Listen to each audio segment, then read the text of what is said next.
నమస్తే, welcome to right angle. Kashmir లోయలోని పహల్గామ్లో టెర్రరిస్టుల దాడి చాలా అమానవీయంగా ఉంది. నిజానికి దీనికి ప్రతీకార చర్య తీసుకోవాల్సిందేనని భారతదేశం మొత్తం కోరుకుంటోంది. ఈవెన్ భారత ప్రభుత్వం కూడా ఆ దిశగానే ప్రయత్నాలు చేస్తోంది. అయితే యుద్ధ నిపుణుడు సున్జు చెప్పినట్టుగా attack him where is unprepared. ఎప్పుడైతే అపోనెంట్ శత్రువు ప్రిపేర్డ్గా లేనప్పుడే దాడి చేయాలి. సో ఆ ప్రిపరేషన్తో ఇప్పుడు పాకిస్తాన్ ఉన్నట్టుగానే తెలుస్తోంది. కానీ ఆ ప్రిపరేషన్ని అధిగమించి మనం చేసే దాడి తీవ్రంగా ఉండాలనే అభిప్రాయంతో భారత ప్రభుత్వం యోచిస్తోంది. ఆ దిశగా సన్నాహాలు చేస్తున్నట్టుగా కూడా తెలుస్తోంది. ఇప్పటికే త్రివిధ దళాలు అప్రమత్తమయ్యాయి. వాళ్ళ ప్రయత్నాలు వాళ్ళు ముమ్మరం చేశారు. అండ్ భారత ప్రభుత్వం ఎటువంటి స్ట్రాటజీతో పాకిస్తాన్ను దెబ్బ కొడుతుందనే విషయానికి సంబంధించి పాకిస్తాన్లో కూడా మల్ల గుల్లాలు పడుతున్నారు. సో ఈ నేపథ్యంలో అసలు భారత్కి పాకిస్తాన్కి మధ్య యుద్ధం వస్తే గనక ఎవరి బలం ఎంత, పాకిస్తాన్ దగ్గర సైనిక సామర్థ్యం ఎంత ఉంది, భారత్ వద్ద ఎంత సైనిక సామర్థ్యం ఉంది, వాళ్ళ దగ్గర ఉన్న ఆర్టిలరీ, మన దగ్గర ఉన్న ఆర్టిలరీ, ఈవెన్ త్రివిధ దళాలకు సంబంధించినటువంటి కంపారిజన్స్ చేసే ఒక ప్రయత్నం నేషనల్ స్టెప్ చేస్తోంది. మనకు అవైలబుల్గా ఉన్నటువంటి సోర్సెస్ నుంచి వచ్చినటువంటి ఆథెంటిక్ ఇన్ఫర్మేషన్తో నేను ఈ డేటాని మీ ముందుంచే ప్రయత్నం చేస్తున్నాను. ఈ గ్రాఫికల్ డేటా ద్వారా భారత్ పాకిస్తాన్ల మధ్య ఎంత వ్యత్యాసం ఉందో తెలుసుకునే ఒక ప్రయత్నం చేయబోతున్నాం. సరే, ఈ నంబర్స్ని బట్టి డిసైడ్ అవుతుందా యుద్ధం రావాలా లేదా అనేది కాకపోవచ్చు, కానీ అట్లీస్ట్ ఒక అవగాహన కోసం, మనకు తెలియడం కోసమే ఈ నంబర్స్ నేను చెప్పే ప్రయత్నం చేస్తున్నాను. సో ఫస్ట్ మనం చూసినట్లయితే భారతదేశానికి పాకిస్తాన్కి మధ్య ఒక వరల్డ్ గ్లోబల్ ఎరీనాలో, ముఖ్యంగా వార్కి సంబంధించి ఒకవేళ యుద్ధమే వస్తే ఏ దేశానికి ఎంత సామర్థ్యం ఉంది అనే విషయానికి సంబంధించి గ్లోబల్ రేటింగ్స్ ఉంటాయి. సో గ్లోబల్ రేటింగ్స్ని బేస్ చేసుకొని చూసినట్టయితే గ్లోబల్ ర్యాంకింగ్లో భారత్ పాకిస్తాన్లకి మధ్య 8 స్థానాల వ్యత్యాసం ఉంది. 4వ స్థానంలో, ప్రపంచంలోనే ఆర్మీకి లేదా ఆర్మ్డ్ ఫోర్సెస్కి సంబంధించి 4వ స్థానంలో భారత్ ఉంటే పాకిస్తాన్ 12వ స్థానంలో ఉంది.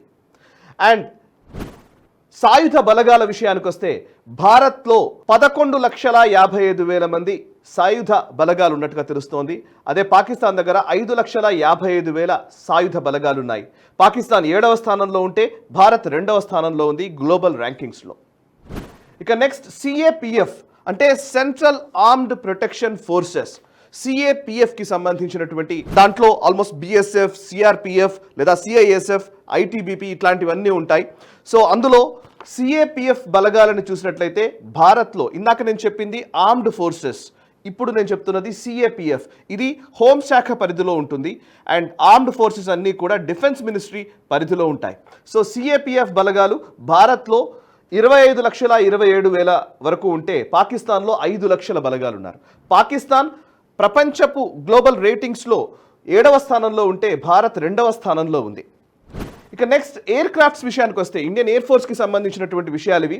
ఎయిర్ క్రాఫ్ట్కి సంబంధించిన విషయాలకు వస్తే భారత్ 4వ స్థానంలో ఉంది, పాకిస్తాన్ 7వ స్థానంలో ఉంది. పాకిస్తాన్ వద్ద 1,399 ఎయిర్ క్రాఫ్ట్స్ ఉన్నాయి.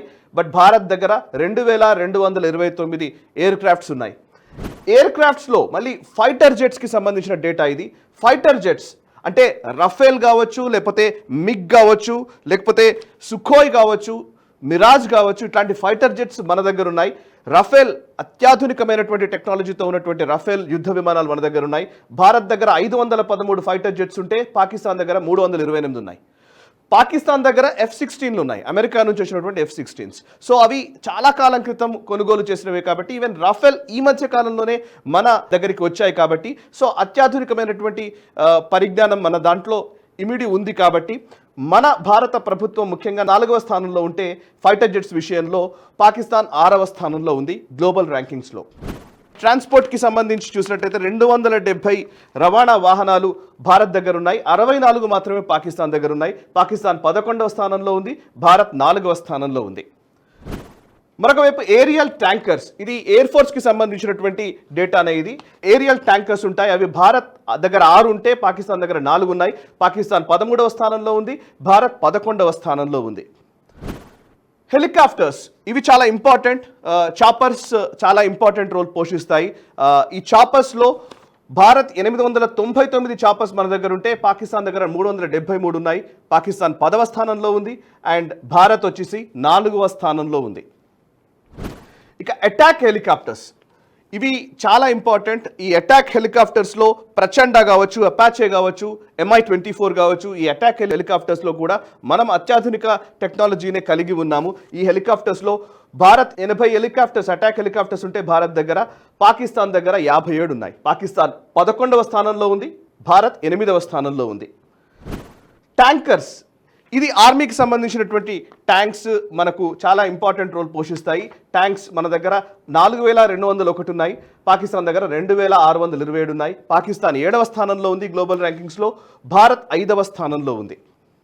Armoured vehicles so armoured vehicles వచ్చేసి మన దగ్గర 1,48,594 ఉన్నాయి, పాకిస్తాన్ దగ్గర 17,000 మాత్రమే ఉన్నాయి. అండ్ భారత్ ప్రపంచంలోనే ఆర్మర్డ్ వెహికల్స్లో 2వ స్థానంలో ఉంది అండ్ పాకిస్తాన్ 30వ స్థానంలో ఉంది. ఇది కళ్యాణి M4 కావచ్చు, మహీంద్రా వాళ్ళు ఈ మధ్య కాలంలోనే ఆర్మర్డ్ వెహికల్స్ ఇచ్చారు. చాలా అత్యాధునికమైనటువంటి టెక్నాలజీ కూడుకున్నవి అండ్ కింద గ్రౌండ్ మైన్స్ కూడా డిటెక్ట్ చేయగలిగి వాటిని కూడా తట్టుకోగలిగే సామర్థ్యం ఉన్నటువంటి ఆర్మర్డ్ వెహికల్స్ ఇక్కడ మన భారతదేశంలో 1,48,000 ఉన్నాయి. సో నెక్స్ట్ టోడ్ ఆర్టిలరీలో మాత్రం పాకిస్తాన్ 2,629 ఉంటే భారత్ దగ్గర 3,975 ఉన్నాయి. అండ్ ఇది 3వ స్థానంలో భారత్ ఉంది, పాకిస్తాన్ 4వ స్థానంలో ఉంది. ఇక సెల్ఫ్ ప్రొపెల్డ్ ఆర్టిలరీ, నిజానికి సెల్ఫ్ ప్రొపెల్డ్ ఆర్టిలరీ అంటే ఎవరు టో చేయకుండానే తీసుకువెళ్ళేటువంటి ఆర్టిలరీ. సో ఇందులో నేను ఇందాక చెప్పిన టోడ్ ఆర్టిలరీ అన్నాను కదా, టోడ్ ఆర్టిలరీలో మనకు ఇదివరకు గుర్తుండి ఉంటుంది, కార్గిల్లో ఎక్కువగా ఉపయోగపడేటువంటి బోఫోర్స్ కావచ్చు, లేకపోతే హావిట్జర్ గన్స్ కావచ్చు, ఇవన్నీ కూడా ఈ టోడ్ ఆర్టిలరీ కిందికి వస్తాయి. అండ్ సెల్ఫ్ ప్రొపెల్డ్ ఆర్టిలరీ విషయంలో పాకిస్తాన్ దగ్గర 662 ఉన్నాయి, బట్ భారత్ దగ్గర 100 ఉన్నాయి. భారత్ 32వ స్థానంలో ఉంది, పాకిస్తాన్ 9వ స్థానంలో ఉంది. కేవలం సెల్ఫ్ ప్రొపెల్డ్ ఆర్టిలరీ విషయంలో మాత్రమే పాకిస్తాన్ మనకంటే ముందంజలో ఉంది. సో దీనికి ఇది పెద్ద విషయం కాదు అనేది ఆర్మీ నిపుణులు చెప్పే మాట. అండ్ ఇంకా నావికాదళ సామర్థ్యం, నావికి సంబంధించిన సామర్థ్యం విషయంలో ఓవరాల్గా భారతదేశము ప్రపంచంలోనే 6వ స్థానంలో ఉంది నావికా దళానికి సంబంధించి, బట్ పాకిస్తాన్ 27వ స్థానంలో ఉంది. ఇక విమాన వాహక నౌకలు అంటే ఎయిర్ క్రాఫ్ట్ క్యారియర్స్, ఈ మధ్యనే మనము INS విక్రాంత్ని మనము భారతదేశపు స్వదేశీ టెక్నాలజీతో తయారు చేసుకున్నాము. ఇప్పుడు ఆ INS విక్రాంత్ అరేబియన్ సీలో దిగింది. ఈ పహల్గామ్ అటాక్ తర్వాత అరేబియన్ సీలో దిగింది. దానికి సంబంధించిన డీటెయిల్స్ నేను ఇంకొక వీడియోలో కూడా మీకు చెప్పాను. సో ఆ air craft carriers INS Vikrant ఒకటి, గతంలో నుంచి మన దగ్గర ఉన్నటువంటి INS విక్రమాదిత్య ఒకటి, ఆ 2 విమాన వాహక నౌకలు మన దగ్గర ఉన్నాయి. అండ్ పాకిస్తాన్ దగ్గర ఒక్క ఎయిర్ క్రాఫ్ట్ క్యారియర్ కూడా లేదు. ఇది చాలా ఇంపార్టెంట్ ఎయిర్ క్రాఫ్ట్ క్యారియర్ అనేది, ఎందుకంటే ఒక ఎయిర్ క్రాఫ్ట్ క్యారియర్ ఉంది అని అంటే ఒక ఫ్లీట్ ఉన్నట్టే. సో దానికి సంబంధించి మళ్ళీ ఎయిర్ క్రాఫ్ట్స్ ఉంటాయి దాంట్లో, అండ్ అందులో ఈ సబ్మెరైన్స్ని హ్యాండిల్ చేయడము. ఒక రకంగా చెప్పాలంటే ఎయిర్ క్రాఫ్ట్ క్యారియర్ ఒకటి ఉంది అని అంటే ఒక ఓషన్లో ఒక బలమైన శక్తిగా ఉన్నట్టే. మన ఎయిర్ క్రాఫ్ట్ క్యారియర్ ఇప్పుడు INS విక్రాంత్ కనుక గ్వాదర్ వైపు అంటే మన గుజరాత్ నుంచి ఆ పర్షియన్ గల్ఫ్ వైపు గనక వెళ్ళి అక్కడ గనక గస్తీ కాస్తే, అక్కడ గనక మనము పాకిస్తాన్కు వెళ్ళేటువంటి ఏదైతే లాజిస్టిక్స్ కావచ్చు, ఆయిల్ కావచ్చు, వాటిని ఆపేస్తే పాకిస్తాన్ ఎండిపోయే పరిస్థితి ఉంటుంది. సో ఎయిర్ క్రాఫ్ట్ క్యారియర్ చాలా ఇంపార్టెంట్. ఎయిర్ క్రాఫ్ట్ క్యారియర్స్ 2 మన దగ్గర ఉన్నాయి, పాకిస్తాన్ దగ్గర ఒక్కటి కూడా లేదు. అండ్ రేటింగ్స్ చూస్తే పాకిస్తాన్ 145వ స్థానంలో ఉంది, భారతదేశం 6వ స్థానంలో ఉంది. అంటే అత్యాధునికమైనటువంటి సైనిక సామర్థ్యం కలిగినటువంటి ముఖ్యమైన దేశాల సరసన భారత్ కూడా నిలిచింది. ఇక జలాంతర్గాములు సబ్మెరైన్స్లో రకరకాల లెక్కలు ఉంటాయి. బ్యాలిస్టిక్ సబ్మెరైన్స్ ఉంటాయి, లేకపోతే మామూలు సబ్మెరైన్స్ ఉంటాయి. ఇందులో surface to air, air to surface, ఇట్లాంటి చాలా రకాల వాటిని మిజైల్స్ని కొట్టగలిగేటువంటి జలాంతర్గాములు చాలా అవసరం. ఆ సబ్మెరైన్స్లో భారత్ దగ్గర 18 సబ్మెరైన్స్ ఉంటే పాకిస్తాన్ దగ్గర 8 ఉన్నాయి. పాకిస్తాన్ 11వ స్థానంలో ఉంది గ్లోబల్ ర్యాంకింగ్స్లో, భారత్ 7వ స్థానంలో ఉంది. ఇక విధ్వంసక నౌకలు, ఇది చాలా ఇంపార్టెంటే. వీటిని డిస్ట్రాయర్స్ అని ఇంగ్లీష్లో అంటారు. డిస్ట్రాయర్స్ అంటే ఇప్పుడు నేను నిన్న ఒక వీడియోలో కూడా చెప్పాను, INS సూరత్ అని ఒక డిస్ట్రాయర్ ఉంది. INS సూరత్ కిందనే మనము ఒక surface to air missile test చేశాము. సో ఆ surface to air missile test ఈ డిస్ట్రాయర్ ఐఎన్ఎస్ సూరత్ నుంచే చేయడం జరిగింది. అది చాలా ఇంపార్టెంట్. ఈ ఐఎన్ఎస్ సూరత్ లాంటి డిస్ట్రాయర్స్ మన దగ్గర 13 ఉన్నాయి, బట్ వాళ్ళ దగ్గర ఒక్కటి కూడా లేదు. సో పాకిస్తాన్ 145వ స్థానంలో ఉంది గ్లోబల్ ర్యాంకింగ్స్లో, బట్ భారత్ 4వ స్థానంలో ఉంది. సో 13 డిస్ట్రాయర్స్ మన దగ్గర ఉన్నాయి, 2 ఎయిర్ క్రాఫ్ట్ క్యారియర్స్ మన దగ్గర ఉన్నాయి, అండ్ ఫ్రిగేట్స్ అంటారు, ఫ్రిగేట్స్ మన దగ్గర 14 ఉన్నాయి. సో 14 అంటే ఇది 4వ స్థానంలో భారత్ ఉంది, అండ్ పాకిస్తాన్ వచ్చి 9వ స్థానంలో ఉంది గ్లోబల్ ర్యాంకింగ్స్లో. సో కార్వెట్స్ విషయానికి వస్తే, కార్వెట్స్ పాకిస్తాన్ దగ్గర 9 ఉన్నాయి, గ్లోబల్ ర్యాంకింగ్స్లో 8వ స్థానంలో ఉంది. భారత్ దగ్గర 18 ఉన్నాయి, ఇది 5వ స్థానంలో భారతదేశం నిలిచింది గ్లోబల్ ర్యాంకింగ్స్లో. ఇక గస్తీ నౌకలు, ఇది కూడా చాలా ఇంపార్టెంటే. ఫ్రిగేట్స్తో పాటు పెట్రోల్ వెజల్స్ అంటారు వీటిని. యాక్చువల్లీ నిజానికి చెప్పాలంటే పెట్రోలింగ్ చేయడానికి వీలైనటువంటి వెజల్స్. ఈ వెజల్స్ 135 భారత్ దగ్గర ఉన్నాయి, పాకిస్తాన్ దగ్గర 69 ఉన్నాయి. పాకిస్తాన్ 16వ స్థానంలో ఉంటే భారత్ 8వ స్థానంలో ఉంది. సో ఓవరాల్గా భారతదేశము ఈరోజు యుద్ధం వస్తే అన్ని రకాలుగా సన్నద్ధంగా ఉంది అనడానికి ఈ మధ్య కాలంలో మనం రకరకాల టెక్నాలజీస్ని పెంచుకుంటూ వచ్చాము. అండ్ ఇవన్నీ కేవలం త్రివిధ దళాలకు సంబంధించినటువంటి ఇన్ఫర్మేషనే.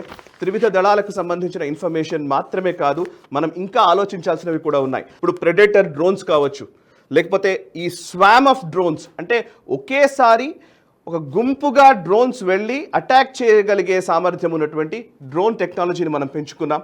అండ్ అంతేకాదు సూసైడల్ డ్రోన్స్ అంటారు, అది చిన్న డ్రోన్ మిజైల్ని తీసుకొని లేదా వెపన్స్ని తీసుకొని డైరెక్ట్గా వెళ్ళి డిస్ట్రాయ్ చేసి పోయే రకరకాల డ్రోన్స్ని మనం సిద్ధం చేశాం. ఈ డ్రోన్ టెక్నాలజీ కూడా చాలా ఇంపార్టెంట్. అండ్ ఇవన్నీ కాదు, సైబర్ అటాక్స్ అనేది కూడా చాలా కీలకమైన విషయం. ఈ పర్టికులర్ యుద్ధమే వస్తే సైబర్ అటాక్స్ విషయంలో పాకిస్తాన్ ముందుగా ఉంటుందా లేకపోతే భారతదేశం ఉంటుందా అనేది కూడా చాలా కీలకము. సో భారతదేశము సైబర్ అటాక్స్ చేయడంలో కూడా మనం ఖచ్చితంగా ఆల్రెడీ టెక్నాలజీని సాధించి పెట్టుకున్నాం. ఇక్కడ ప్రాబ్లం అంతా కూడా కేవలం పాకిస్తాన్ భారత్ మధ్య యుద్ధం జరిగితే పాకిస్తాన్ కనుమరుగవడం సింపుల్ విషయమే. కానీ కేవలం పాకిస్తాన్ మాత్రమే యుద్ధంలోకి రాదు, పాకిస్తాన్కి తోడుగా చైనా రంగంలోకి దిగే అవకాశం ఉంది. అందుకే 2 ఫ్రంట్ వార్ అంటారు. ఇంకా చెప్పాలంటే 2.5 ఫ్రంట్ వార్ అని జనరల్ బిపిన్ రావత్ గారు అంటూ ఉంటారు.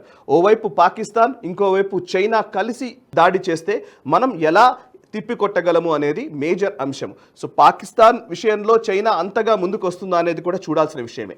కానీ పాకిస్తాన్తో యుద్ధం జరిగితే మాత్రం చైనా పాకిస్తాన్కి సపోర్ట్ చేసే అవకాశాలు లేకపోలేదు. ఒకవేళ చైనా పాకిస్తాన్కి సపోర్ట్ చేస్తే మనతో నిలిచే దేశాలు కూడా ఖచ్చితంగా ఉన్నాయి. ఇజ్రాయెల్ లాంటి దేశం రంగంలోకి దిగవచ్చు, లేకపోతే యుఎస్ కూడా రంగంలోకి దిగిన ఆశ్చర్యం లేదు. మిగతా దేశాల నుంచి కూడా మనకు టెక్నాలజీకి సంబంధించిన మద్దతు రావచ్చు. డైరెక్ట్గా రంగంలోకి దిగకపోయినా కూడా శాటిలైట్ టెక్నాలజీని కానీ వీటిని కానీ ఇచ్చే అవకాశం ఉంటుంది. ఎందుకంటే ఇప్పటికే మనకు భారత్ యుఎస్కి మధ్య శాటిలైట్ ఇన్ఫర్మేషన్ షేరింగ్కి సంబంధించిన కీలకమైన ఒప్పందాలు మనం చేసుకున్నాం కాబట్టి అది కూడా కీలకమే అవుతుంది. అండ్ ప్రెడేటర్ డ్రోన్స్ ఇట్లాంటివి కూడా మనం యుఎస్ నుంచి చాలా కొనుగోలు చేస్తున్నాం కాబట్టి యుఎస్ కూడా మనకు మద్దతు ఇవ్వచ్చు. అండ్ రష్యా మనకు మద్దతుగా నిలిచే అవకాశాలు లేకపోలేదు. సో ఇట్లా చూసుకుంటూ పోతే కేవలం భారత్ వర్సెస్ పాకిస్తాన్ యుద్ధమే జరిగితే పాకిస్తాన్ని డిస్ట్రాయ్ చేయడం పెద్ద కష్టం కాదు. అయితే ఒక కీలకమైన విషయం ఏంటంటే న్యూక్లియర్ వెపన్స్ వాళ్ళ దగ్గర ఉన్నాయి కదా అని. దీంట్లో కూడా ఒక కీలకమైన ముందడుగు భారతదేశం వేసింది. 2019లో మీకు గుర్తుండి ఉంటుంది, యాంటీ శాటిలైట్ మిజైల్ టెస్ట్ భారతదేశం చేసింది.